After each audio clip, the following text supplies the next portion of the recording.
watching my daughter learn this one. And I think it's because it's so much more entertaining than a lot of the other ones in the book. And so I think you could play up the style a little bit more. So at the beginning we have all of these staccatos, and then we have this cantabile long section. I think of it kind of as like a laughter at the beginning. So if you play them nice and short, and the tempo is probably more like this, even though, and I'm not going to push you today, that's not what we're here for, but it feels a little bit like laughing, you know what I mean? Then you get to this other part and it's like almost comically serious and different. You know what I mean? So like all of a sudden it goes from light and happy to this more intense and like, you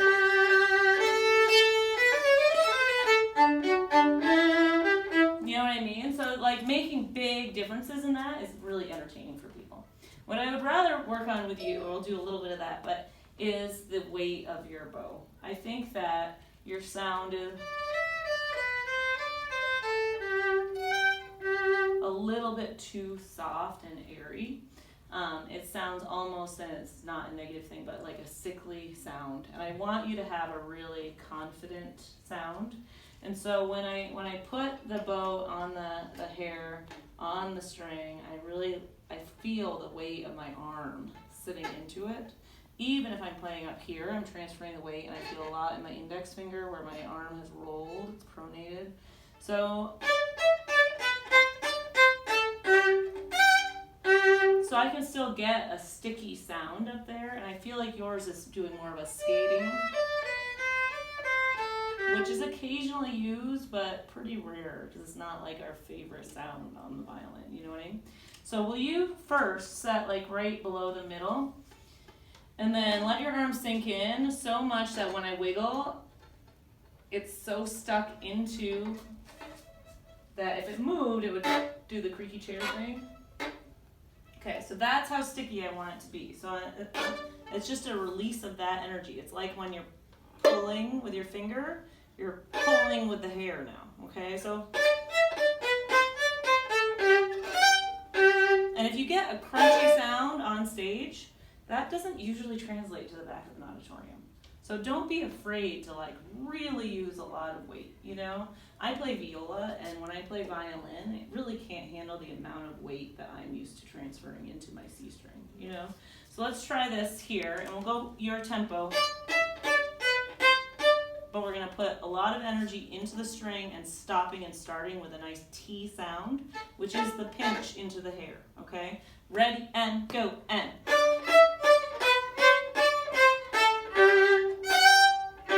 Good, now if you can add the grace note, it's so, oops, sorry, funny, you know what I mean? So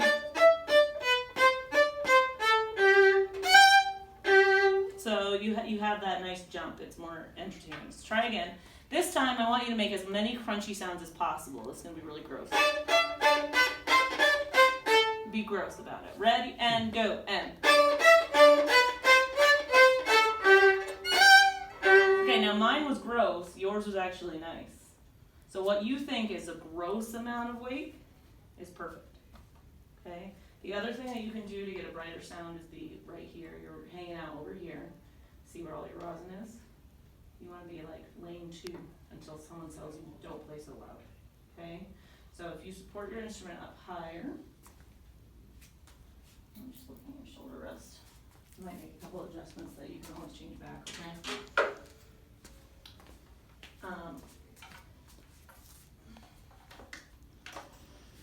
So a lot of students will screw their shoulder rest feet in too far because it looks like it's a project undone when you have a screw hanging out. But you probably need a little more height at the front. And this one may not even get tall enough for you. I really like the Everest brand shoulder rest. They're in like the $18 range. It's not super expensive. They don't fall off as frequently as a lot of others. And they have a good padding and support system. Okay, so that already looks way better, right? Now I have an actual shelf to put my bow on, so go ahead and lay your bow on lane 2. The other things I'm going to do here are probably things that your teacher said, you should be bent with your thumb, and round with your pinky. Okay, and now we have a really sticky sound here. That way, when you're playing your 3-octave scales in a couple of years, you're not holding your instrument up with your left hand. It can slide up here. This is a relaxed yet heavy limb into the hair. I'm going to try the here and try at the beginning with a really gross sticky sound. Go ahead. Relax here, because this has to be able to slide later. Yeah, so when you grip the way you're gripping, you're going to have a hard time later shifting and doing vibrato and things. So this is like a mini vibrato and shifting motion. This has to just be really soft against. Okay, good. Now, without squeezing the hand, like there's a little bunny in there or something, we'll start at the beginning with our nice tall fingers, using the fingertips. You're clenching again, relax. Okay, really bright, feel the half step. Sharper corner, there you go. Okay, try.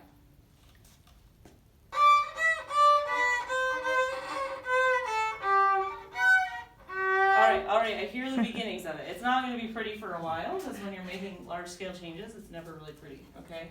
But I want more weight going in, not pushing. A lot of people say pressure when they really mean weight, okay?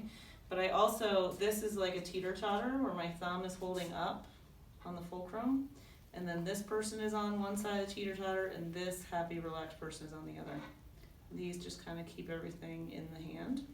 And so then, over here, in contrast to that, my teacher in college always said, your bow can be pianissimo, but your left hand is always fortissimo. So you can see, just because how white my fingertips are getting under my nail, like there's a lot of weight going into the string there. There's a massive amount of weight over here from the top, but no stretch, no push down here. And so it's coming down with my whole arm and this weight, and then I get a really tall, small contact point, like the boniest tip of your finger is going to give the clearest sounding note. So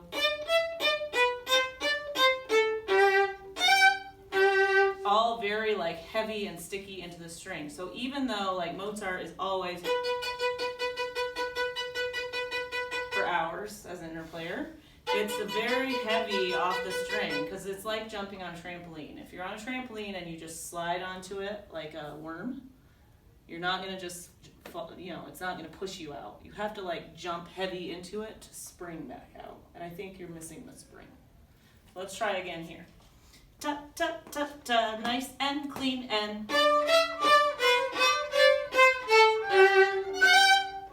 Good, now start right here and use only this much bow. You're only allowed to use that much.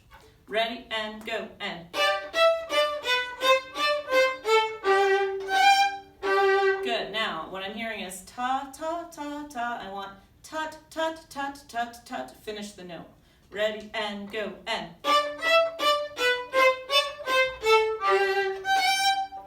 Very good. That was the good one. Let's do that again. Ready and go and.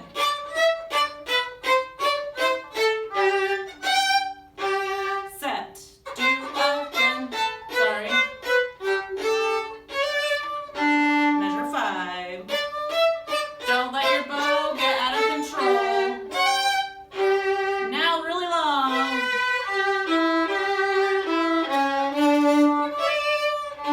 Then you can have contrast. But even on that, when I'm out here, I can't let the weight up. So the weight has to transfer through my index finger.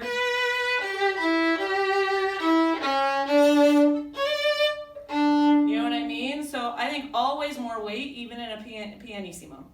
Because I can use a lot of weight and move my bow out here and be a little softer, but always in control. You make the music, don't let music happen to you. Okay, so take control of your limbs, be powerful about your body and the way you're using it, and you'll make a huge difference. That first measure was really, really nice. When I restricted you to only that much, and I made you end each note before doing the next one, it made a huge difference. All right? Nice job. Thanks for playing today.